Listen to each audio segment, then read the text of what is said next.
final push against ruling party's draconian media bill, by Michael Lee.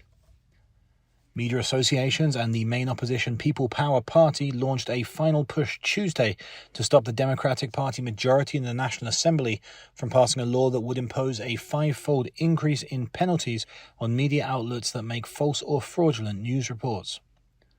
The Korean News Editors Association, Korea Journalists Club, Seoul Foreign Correspondents Club, and 5 other domestic media associations submitted a petition to both the legislature and the Blue House on Tuesday, calling on them to reverse course on the proposed amendment to the Press Arbitration Act.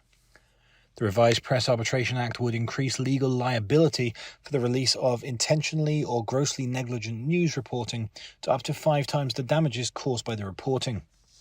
The petition was begun on August 9th after the media groups adopted a joint resolution calling for the bill to be scrapped while it was pending in the Parliament's Culture, Sports and Tourism Committee.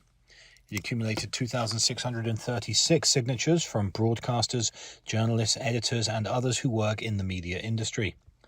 Representatives from the 7 domestic media associations that spearheaded the industry's opposition to the law submitted the petition to the Blue House, National Assembly Speaker Park Young-suk, as well as the chairman of the PPP, DP and the Justice Party. The representatives demanded that the National Assembly halt its consideration of the bill and return it to committee for further deliberation. Meanwhile, the Korea Broadcast Journalist Association, National Union of Media Workers, Journalist Association of Korea, and Korean Producers and Directors Association began a one-person serial protest in front of the National Assembly at 3 p.m. on Thursday, vowing to continue it until the conclusion of the legislature's plenary session on Wednesday. It will almost certainly be approved, considering the DP's supermajority of 60% of the 300 seats in the legislature. Speaking first in the serial rally, Yoon Chang-hyun, chairman of the Media Workers Union, lambasted the DP for characterizing the bill as a necessary tool against fraudulent news reports. The DP claims the bill is a law for claiming damages caused by fake news, but the standard of whether a report is fake news varies depending on the stance of the reader, Yoon said. If the bill, which aims to prevent damages from fake news, is not formed by social consensus, it will be recklessly abused to block unpleasant and uncomfortable criticism.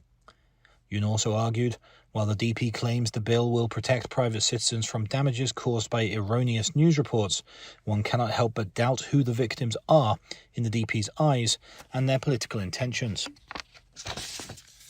Yoon added that the bill still contains clauses that can be ambiguous and interpreted arbitrarily, despite revisions that excluded high-ranking government officials and executives of major companies from being able to seek punitive damages. Candidates in the Democratic Party's primary election now label unfavorable news reports as fake news, but this can change depending on how they see it, Yoon continues.